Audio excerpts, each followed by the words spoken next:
একটা গল্প বলে শুরু করি। আমি তো এই চ্যানেলটা বা এই কথা বলা যখন শুরু করলাম, তখন একটা মূল প্রতিশ্রুতি ছিল যে আপনাদেরকে গল্প শোনাবো।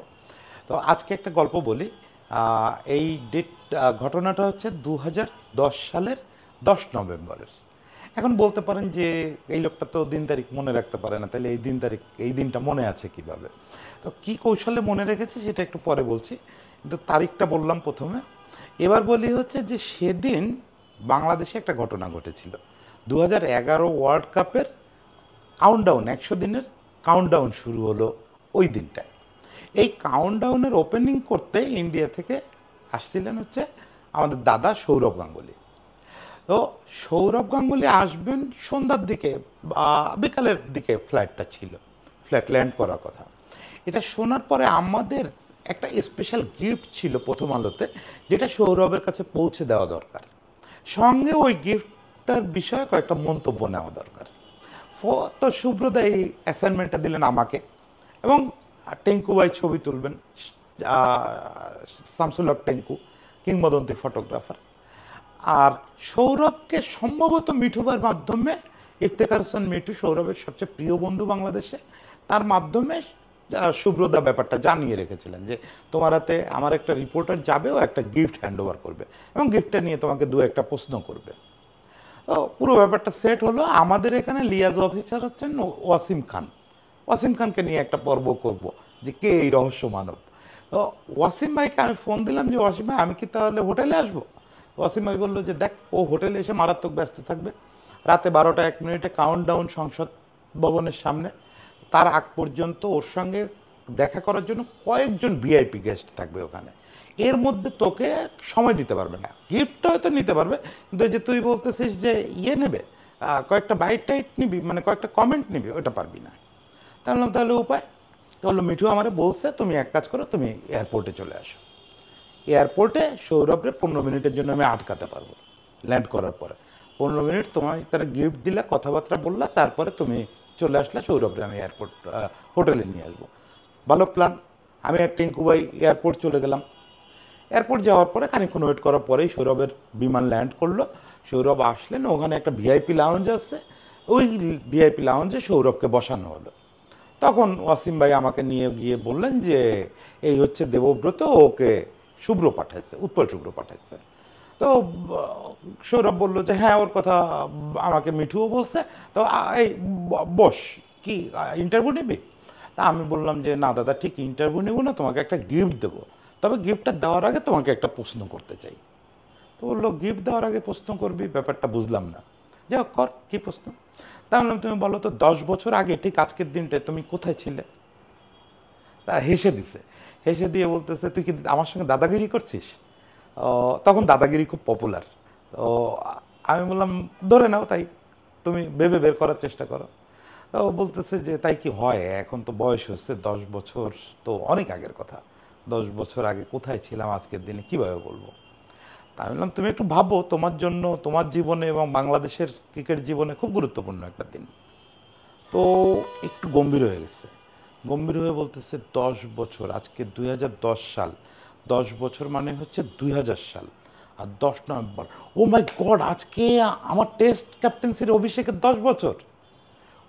সে খুব সারপ্রাইজড হয়েছে, বলতেছে থ্যাংক ইউ দিনটা মনে করায় দেওয়ার জন্য। তো তোদেরও তো আজকে তাহলে টেস্ট অভিষেকের 10 বছর পূর্ণ হলো, কংগ্রাচুলেশন। তা বললাম সেইটাই তোমাকে দিতে আসছি। গিফটটা হচ্ছে যে আমরা টেস্টের 10 বছর উপলক্ষে একটা বিশেষ সংখ্যা করছে, যেটার কাভারে তোমার এবং দুর্জয়ের ছবি আছে, এবং তোমাকে নিয়ে বেশ বড় কিছু লেখা আছে ওইটার ভিতরে।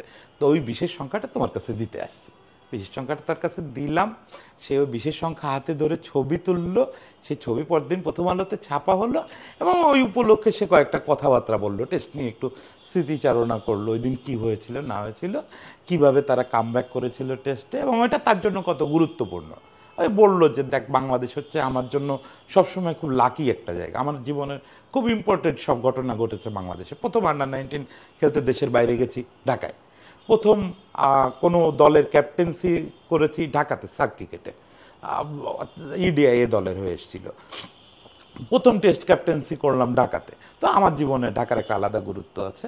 ওই এছাড়া ওই যে ইন্ডিপেন্ডেন্স কাপ জিতলো, ফাইনাল জিতলো, প্রথম 300 রান চেস করা হলো পৃথিবীতে, ওটাও সৌরভের ব্যাটে করে, এবং ওটাও ঢাকাতে ছিল। ফলে সৌরভের জীবনে ঢাকার একটা দারুণ ভূমিকা আছে। এবং আমি জানি ঢাকায় অন্তত 3জন মানুষ আছে যারা সৌরভের একদম ব্যক্তিগত বন্ধু, অত ক্লোজ বন্ধু কলকাতাতেও তার নাই। কিন্তু মুশকিলটা হলো এই পুরো গল্পটা আমি যখন গিয়ে, এরপর আরেকটু ঘটনা ঘটলো। এরপরে ওয়াসিম খান এসে আমাকে কানে কানে বলল, তুই আর মিনিট 15 সৌরভকে আটকায় রাখ। তাই আমি বললাম যে কেন? তো বললো একটু ওখানে যে গাড়িটা নেবে গাড়িটা জ্যামে আটকায় গেছে। আমি দাদার সঙ্গে গল্প শুরু করলাম। দাদা নানা রকম স্মৃতিচারণ করতেছে, আমি মজা করতেছি, সেও মজা করতেছে। মানে খুবই টাইপের মানুষ, যদিও একটু রাশভারী, কিন্তু মানে সব কিছুতে রেসপন্স করে। প্রায় আধা ঘন্টা কেটে গেল, তারপরে গাড়ি আসলো, সৌরভ বেরিয়ে গেল, আমরা মোটর সাইকেলে টেঙ্কুবের সঙ্গে চলে আসলাম। ওইখান থেকে বেরোয় আমার প্রথম যেটা মনে হলো, আরে দাদার কাছে আমার একটা জিনিস জানার ছিল, ছোটবেলা থেকে প্রশ্নটা আমার মাথার ভিতর ছিল, করা হয়নি, ভুল হয়ে গেছে। গিয়ে অফিসে সুব্রতার সঙ্গে ব্যাপারটা শেয়ার করলাম। সুব্রতা দিল বিরাট এক ঝাড়ি, যে তুই তাহলে কমেন্ট নেওয়ার পরে চুপ করে বসে আধা ঘন্টা কাটালি কেন? তুই রেকর্ডারটা অন করে একটা ইন্টারভিউ করে ফেলতিস।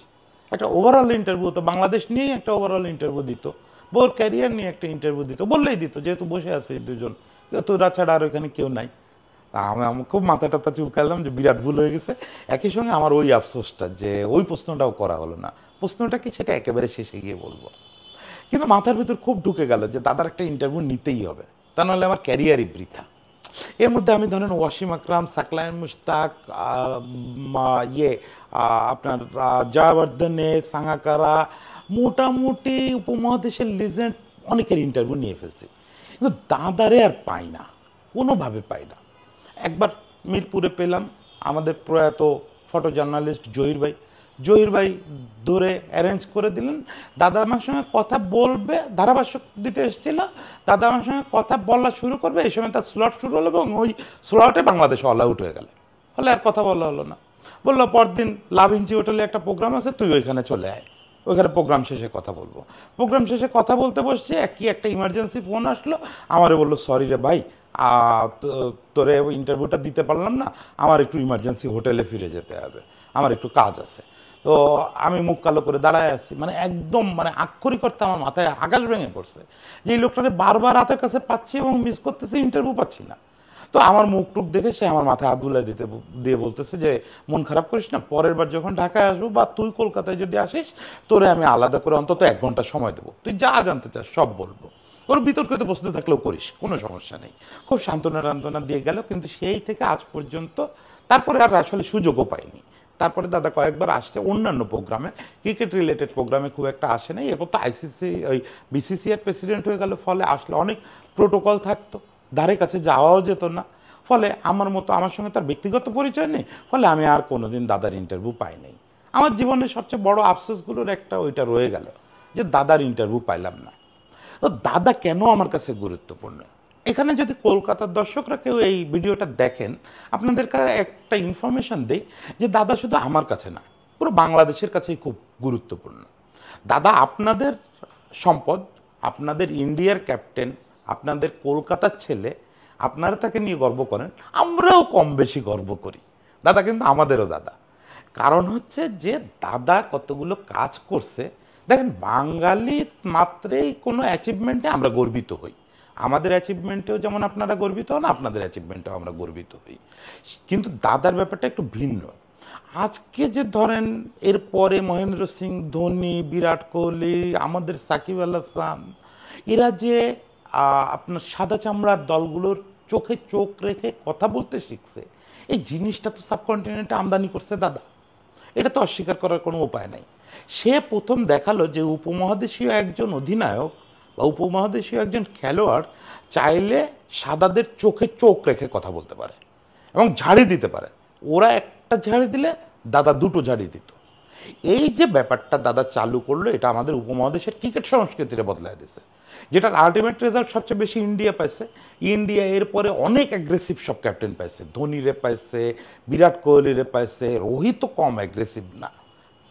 ইন্ডিয়ান ক্রিকেটের যে ভিত্তিমূল সেটা দাদা নানাভাবে বদলায় দিচ্ছে। পরে বিসিসিআই প্রেসিডেন্ট হিসেবে অনেক কিছু করছে, সেটা একটু বলবো পরে। মানে খেলোয়াড় এবং ক্যাপ্টেন হিসাবে সে যেটা করছে সেটার প্রভাব আমি মনে করি বাংলাদেশের ক্রিকেটেও পড়ছে। বাংলাদেশের ক্রিকেটারদের ভিতর, বিশেষ করে ক্যাপ্টেনদের ভিতরে যে একটা নমনীয়তা ছিল, যে চোখে চোখ রেখে কথা বলা যাবে না, সেই ব্যাপারটাও অনেকটা ডিফাইনিং একটা রোল প্লে করছে সৌরভ। সে দেখা যাচ্ছে একটা বাঙালি ক্যাপ্টেন যে পুরো ইন্ডিয়ার নেতৃত্ব দিতে পারে। শুধু নেতৃত্ব দিতে পারে তা না, পৃথিবীর যে কারো চোখে চোখ রেখে কথা বলতে পারে। এই যে ব্যাপারটা সৌরভ আমদানি করলো, এটার ফলে পুরো সাবকন্টিনেন্ট উপকৃত হয়েছে। হ্যাঁ, আপনারা ইমরান খানের কথা বলতে পারেন, আপনারা পতৌদির কথা বলতে পারেন, রানা তুঙ্গার কথা বলতে পারেন, দে আর ইন্ডিভিজুয়াল কেস। তারা কোনো কালচার তৈরি করতে পারে নাই যে তার ফলে পুরো উপমহাদেশের চরিত্র বদলে গেছে, তা না। কিন্তু সৌরভ যেটা করছে ওটা তো উপমহাদেশের চরিত্র বদলে গেছে। দেখেন, ব্যাটসম্যান সৌরভ নিয়ে বলার যোগ্যতা আমার নাই। ব্যাটসম্যান সৌরভ খুব আন্ডাররেটেড ছিলেন, কারণ তার টিমে রাহুল দ্রাবিড় এবং সচিন টেন্ডুলকার নামের সর্বকালের সেরা দুই ব্যাটসম্যান ছিলেন। But batsman Sourav was best. সেই আলোচনায় আজকে না যাই, সেটা আপনারা আমার চেয়ে ভালো বোঝেন। সৌরভ অফে যে ঈশ্বর ছিলেন, এটা আজকে আমার বুঝায় বলার কোনো দরকার নাই। কিন্তু দুটো জিনিস আমি একটু বলতে চাই, দুটো ক্যারিয়ার ডিফাইনিং ঘটনা, বা আমি বলি ক্রিকেট কালচার ডিফাইনিং ঘটনা সৌরভ তার ক্যারিয়ারে করছে, যেটা আমি মনে করি আমাদের উপমহাদেশের ক্রিকেটের জন্য খুব বড় প্রাপ্তি এবং উপমহাদেশের ক্রিকেটকে বদলায় দিচ্ছে। একটা হচ্ছে 2002-এর ন্যাটোস ট্রফির ফাইনাল জেতা। 2002-এর শুরুর দিকে ওয়াংখেড়েতে ইংল্যান্ড ইন্ডিয়ার বিপক্ষে একটা না জেতা ম্যাচ জিতে গেল। অনিল কুম্বলেরা কয়েকজন ব্যাটসম্যান বোধহয় 0 রানে আউট হয়ে গেল।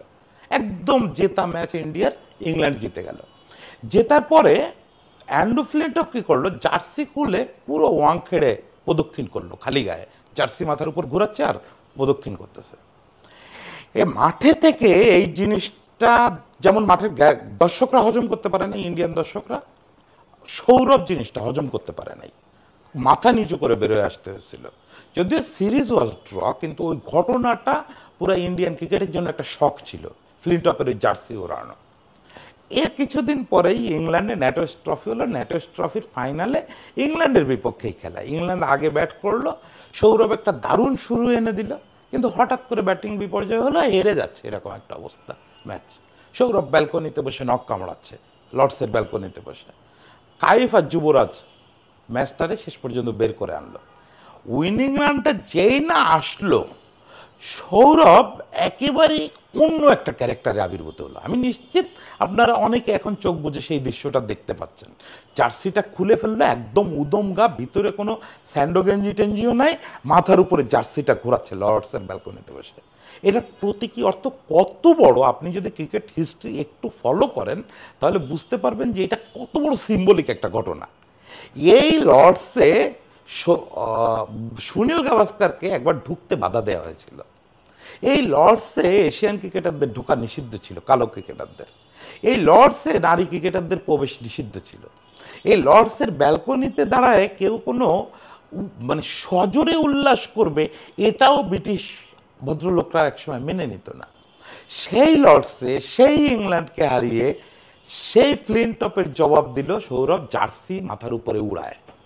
মানে পুরো ব্যাপারটাকে ইন্ডিয়ান মিডিয়া যেভাবে দেখলো, আমি খানিকটা এটার সঙ্গে একমত, যে আজকে আসলে ইন্ডিয়া ব্রিটিশ রাজের যে পতন, এইটার একটা আনুষ্ঠানিক রূপ দিল ইন্ডিয়ান ক্রিকেট দল, এবং সেইটা ঘোষণা করলো হচ্ছে সৌরভ।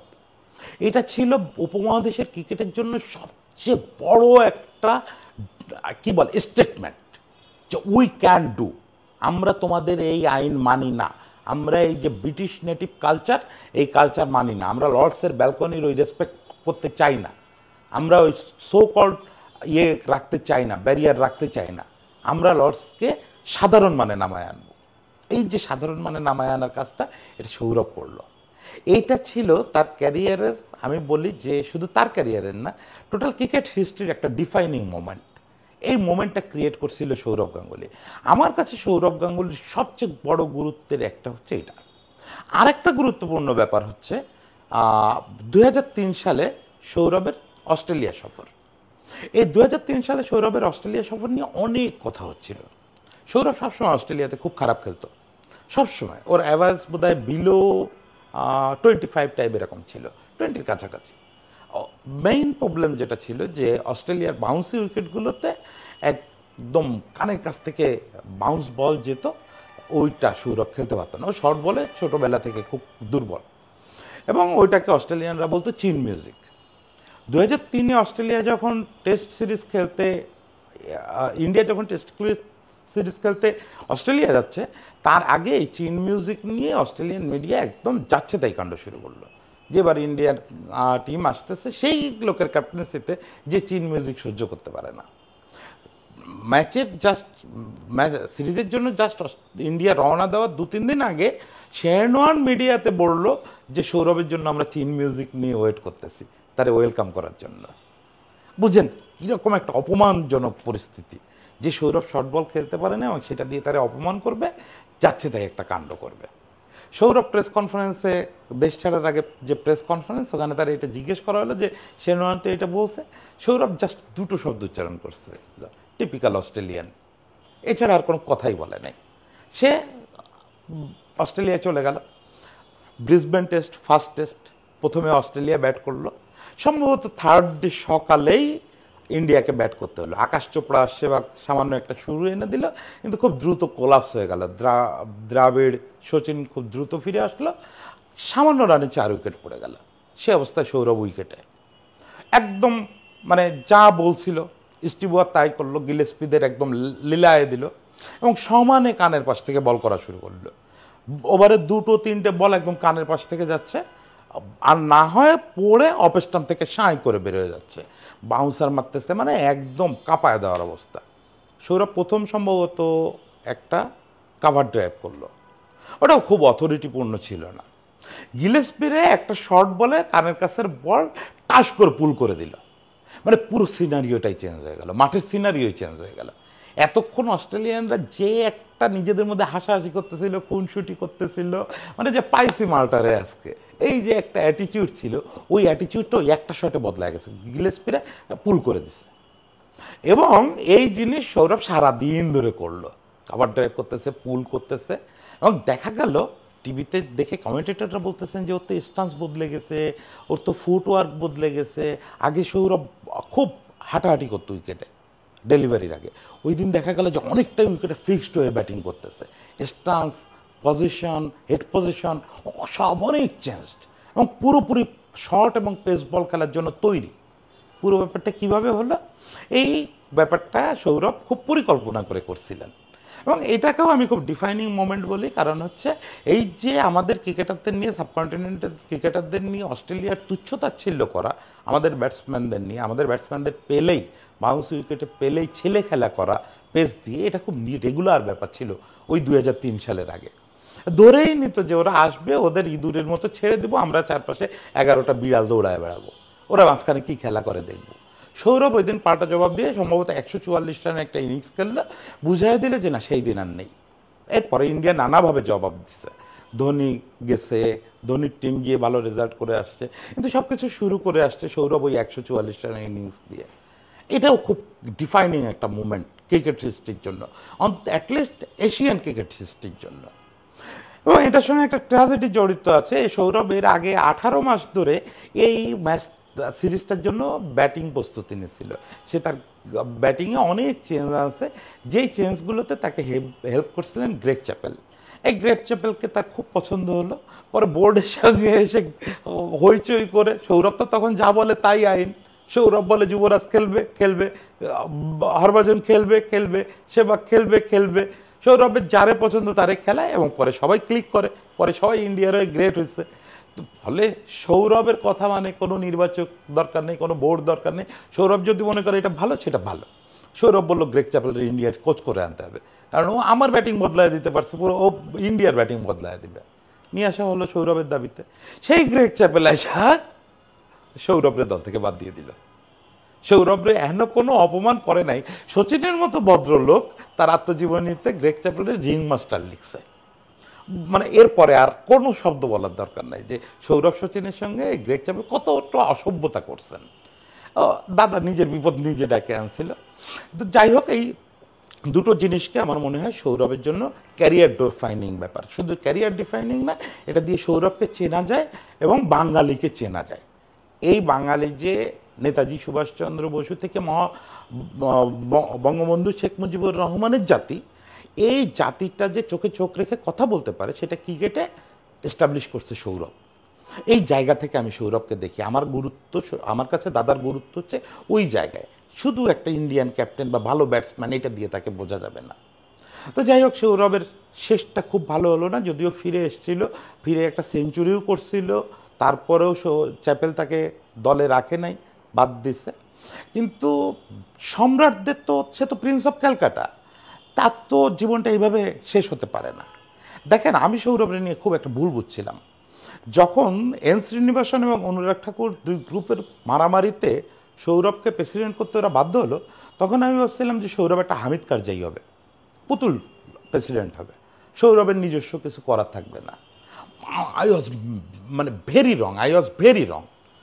আমি পরে অত্যন্ত বিস্ময়ের সঙ্গে দেখলাম যে যে লোকটারে আসলে ওই যে মাঠে ব্রিসবেনে ওই সেঞ্চুরি করতে দেখছি, যে লোকটারে লর্ডসে জার্সি উড়াইতে দেখছি, সেই লোকটাই বিসিসিআই প্রেসিডেন্ট হচ্ছে। সে এখনও চোখে চোখ রেখে কথা বলে। বিসিসিআই প্রেসিডেন্ট হিসেবে সৌরভ কী করছে সেটা ফিরিস্তি দিতে বসলে আর একটা বিরাট পর্ব হয়ে যাবে। শুধু এইটুক বলে, ভিভিএস লক্ষ্মণ এবং রাহুল দ্রাবিড়কে সঙ্গে নিয়ে সে ইন্ডিয়ান ক্রিকেট কাঠামো বদলায় দিছে। এজ লেভেল ক্রিকেট, এ দল, Indian wicket, Indian resource, pipeline, Indian national team সব কিছু বদলায় দিছে। এর আগ পর্যন্ত এই পুরো ব্যাপারটা খুব আনসিস্টেমেটিক ছিল, স্বজনপ্রীতিতে ভরা ছিল।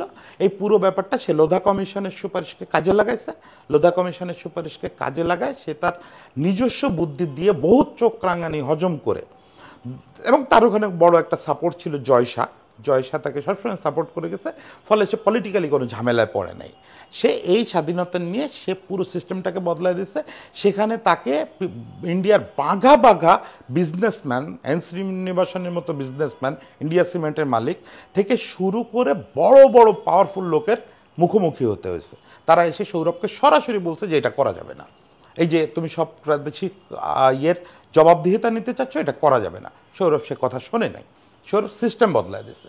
ফলে Sourav as a player, as a captain, as a administrator, তিন জায়গাতেই নিজের শ্রেষ্ঠত্ব প্রমাণ করছে। এবং আরেকটা জিনিস বলি, হয়তো আপনাদের ইন্ডিয়ান সাপোর্টারদের ভালো লাগবে না, অ্যাট লাস্ট যখন বিরাট কোহলি বলল যে সে 3 ফরম্যাটেই ক্যাপ্টেন্সি করবে না, সে শুধু এক ফরম্যাটে ক্যাপ্টেন্সি করবে, সৌরভ যত শীতলতার সঙ্গে বিরাটকে বলল যে ক্যাপ্টেন্সি করতে হলে 3 ফরম্যাটেই করো, না হলে পথ মাপো, আমরা নেক্সট ক্যাপ্টেন দেখতেছি। এই শীতলতার সঙ্গে বিরাট কোহলির সঙ্গে কথা বলার মতো মানুষ ইন্ডিয়াতে আর একটাও আছে কিনা সন্দেহ আছে। বিরাট কোহলি কিন্তু সচিনের পরেই ইন্ডিয়ার সবচেয়ে স্ট্যাটাসওয়ালা ব্যাটসম্যান। পৃথিবীর যে কোনো বোর্ড প্রেসিডেন্ট বিরাট কোহলিকে এই কথা বলার আগে 10 বার ভাবতো, 3 বার বুক চেপে বসতো। সৌরভ ভাবে নাই, স্ট্রেট বলে দিছে যে তুমি পথ মাপতে পারো, করলে 3 ফরম্যাটেই করবা, নতুবা আমার আলাদা আলাদা ক্যাপ্টেন দরকার নাই। সে বিরাটকে অপমান করেনি, সে বিরাটকে যথেষ্ট গুরুত্ব দেয়, এখনও বিরাট সম্পর্কে পজিটিভ কথা বলে। কিন্তু বিরাটকে এই কথাটা বলতে পারা, বিরাটকে এই যে পথ দেখায় দিতে পারা, এটার জন্য বিরাট গার্ডস লাগে। ওই গার্ডস আপনি যাত্রার ভিতরে পাবেন না, ওইটা বাজারে কিনতে পারবেন না। যাই হোক, এই মোটামুটি দাদা সম্পর্কে আমার বলার ছিল। এমন না যে আমার বলা হয়ে গেছে, আপনারা যদি আমার সুযোগ দেন আমি 3 দিন 4 দিন 5 দিন দাদা সম্পর্কে বলতে পারবো। কত গল্প, কত কি যে, এই যে সেই অফের উপর দিয়ে ছক্কা মারা, ভাই এটা তো জীবনেও বলতে পারবো না। রেডিওতে খেলা শুনতাম গ্রামের বাড়ি বসে, তখন আমি কোথায়, সেই সব রোমান্টিক সব মুহূর্ত জন্ম দিচ্ছে। তো যাই হোক, সময়ের স্বল্পতা, এটা শেষ করতে হবে। শেষ করার আগে আপনাদের কাছে একটা কোশ্চেন বলে যাই, যেটা করব বলে দাদাকে সবসময় খুঁজি, যে প্রশ্নটা সেই প্রথম দিন থেকে আজ পর্যন্ত দাদারে করা হয় নাই, সেটা হচ্ছে, দাদা সবাই বলে তোমার পূর্বপুরুষের বাড়ি নাকি বাংলাদেশে, তুমি নাকি বাংলাদেশি বংশোদ্ভূত বাঙ্গাল, আসলে ঘটনা সত্যি কিনা? আপনাদের কারোর সঙ্গে যদি দাদার কোনো অ্যাক্সেস থাকে, এই প্রশ্নটা একটু তার কাছে পৌঁছায় দিয়ে, আমি মরার আগে, কারণ আত্মজীবনে দাদার ইন্টারভিউ নেওয়ার সুযোগ পাবো না, যেহেতু পেশা বদলায় ফেলছি, মরার আগে এই প্রশ্নটার জবাবটা একটু জেনে যেতে চাই, ওকে আসলেই বাঙ্গাল কিনা। অনেক ধন্যবাদ সবাইকে, অনেক ধন্যবাদ।